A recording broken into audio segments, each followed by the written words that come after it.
വാർത്താ സമ്മേളനം ഞാനും വളരെ ശ്രദ്ധാപൂർവം വീക്ഷിച്ചു, കേട്ടു.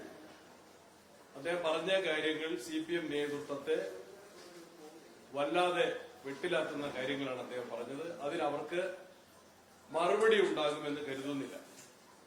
അദ്ദേഹത്തിന്റെ നീക്കങ്ങൾ വളരെ ഗൗരവത്തോടെ ഞങ്ങൾ വീക്ഷിക്കുന്നു. വളരെ തന്ത്രപരമായ നീക്കങ്ങൾ തന്നെയാണ് അദ്ദേഹത്തിന്റെ ഭാഗത്തുനിന്ന് ഉണ്ടാകുന്നതെന്ന് മനസ്സിലാക്കുന്നു. അദ്ദേഹത്തിന്റെ നിലപാടുകൾക്ക് നാട്ടിൽ സ്വീകാര്യത ഉണ്ടാകുമെന്ന കാര്യത്തിൽ സംശയമില്ല. ആ സംഭവങ്ങളുടെ പുരോഗതിയെ ഞങ്ങൾ കേരളത്തിലെ കോൺഗ്രസ്, ആലപ്പുഴയിൽ നിന്നുള്ള ദേശീയ നേതാക്കന്മാരുൾപ്പെടെയുള്ളവർ വളരെ ശ്രദ്ധാപൂർവ്വം വീക്ഷിക്കുകയും UDF ഉചിതമായ നിലപാടുകൾ സ്വീകരിക്കുകയും ചെയ്യും. ഉചിതമായ തീരുമാനങ്ങൾ ആലോചിച്ച് എടുക്കും. അതെല്ലാം ആലോചിച്ച് തീരുമാനിക്കേണ്ട കാര്യം മുൻകൂട്ടി പറയണം. അത്തരം കാര്യങ്ങൾ ആലോചിച്ച് തീരുമാനിക്കേണ്ടത്. വളരെ ഗൗരവത്തിലാണ് ഞങ്ങൾ ആ വിഷയങ്ങളെ കാണുന്നത്.